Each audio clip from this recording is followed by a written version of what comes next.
పింఛం విప్పిన నెమలికి మల్లె తొలకరి జల్లుల మేఘం మల్లె అలజడి హృదయం మాడిన కూచిపోడి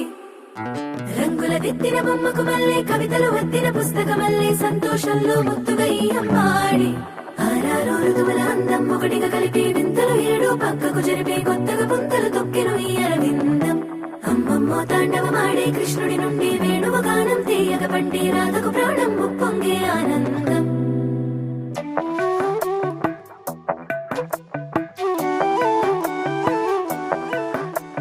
మధురము కదా ప్రతొక నడక నీతో కలిసేలా తరగని కథ మనదే కనుక మనసు మురిసినిలా ఒసురేమో